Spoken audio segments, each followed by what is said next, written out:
हरियाणा के सियासी रण में कांग्रेस ने भी 79 उम्मीदवारों को मैदान में उतार दिया है और गठबंधन के तहत सीपीआईएम को एक सीट देते हुए भिवानी सीट देने की औपचारिक घोषणा कर दी है।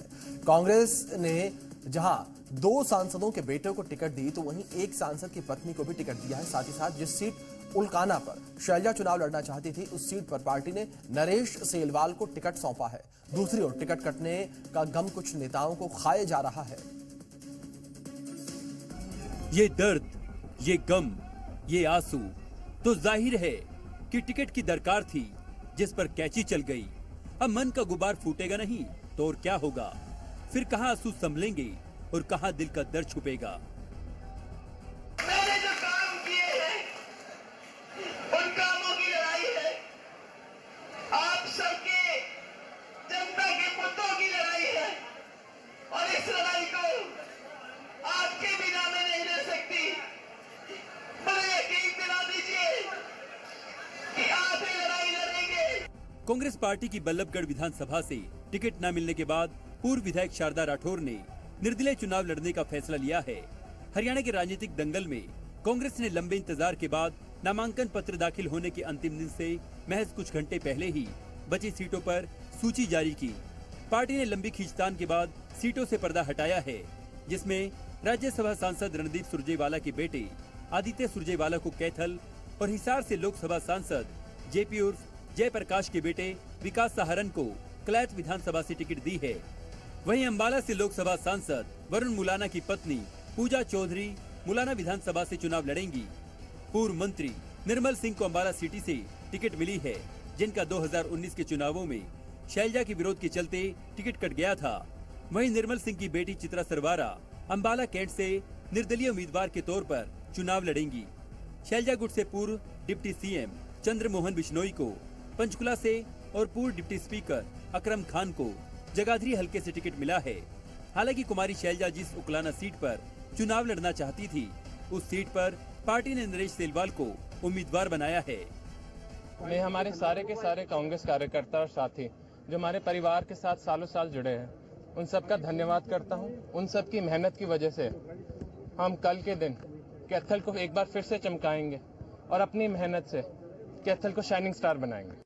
चारों ही क्यों, पूरे हरियाणा के अंदर कांग्रेस, आदरणीय साथी, मैं आपके माध्यम से ये कहूंगा, पूरे हरियाणा में कांग्रेस, जैसा मैंने पहले कहा था कि कांग्रेस इस समय 70 से ज्यादा सीटों की ओर अग्रसर है।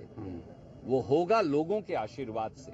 अकेला कांग्रेस नहीं ये कर सकती, क्योंकि हरियाणा बदलाव मांगता है कैथल के साथ साथ। और आप ये पाएंगे कि बीजेपी वो 10 का आंकड़ा नहीं छू सकते, क्योंकि जनता के अंदर उनके द्वारा किए गए बंटवारे, विभाजन और क्रूर शासन का इतना गुस्सा है। आप सबका सहयोग भी चाहिए। अंबाला शहर से कांग्रेस उम्मीदवार निर्मल सिंह की बेटी चित्रा सरवारा की ओर से अंबाला छावनी से आजाद उम्मीदवार के तौर पर चुनाव लड़ने का सवाल किया गया, तो निर्मल सिंह ने कहा कि चित्रा शादीशुदा है, उसका अपना वजूद है और आजाद उम्मीदवार के रूप में चुनाव लड़ने का फैसला उनका अपना है या अंबाला छावनी की जनता का। आजाद ये वो क्या करेगी, ये फैसला तो चित्रा खुद का है। वो अपने आप में एक इंडिपेंडेंट है, लड़की शादीशुदा है और उसके साथियों का है, अंबाला कैंट के लोगों का है। वहीं हरियाणा के पूर्व सीएम भूपेंद्र सिंह हुड्डा ने लिफ्ट जारी होने के बाद कांग्रेस में भगदड़ के सवाल पर कहा कि कांग्रेस में कोई भगदड़ नहीं, भगदड़ देखनी है तो बीजेपी में देखो। देरी कहाँ हुई, होगी लिस्ट। बीजेपी की भी तो कल आई है, आज भी कांग्रेस की भी कल आई है। कौन सी भगदड़ मच गई? कोई भगदड़ नहीं मची, बीजेपी की भगदड़ देख। हरियाणा के पूर्व गृह मंत्री एवं अंबाला छावनी से बीजेपी उम्मीदवार अनिल विज ने कांग्रेस पर चुटकी लेते हुए कहा कि दुनिया के सारे काले काम रात को ही होते हैं, इसलिए इनकी जैसी करतूतें हैं, उसी समय अनुसार इनकी लिस्ट रात को जारी होती है।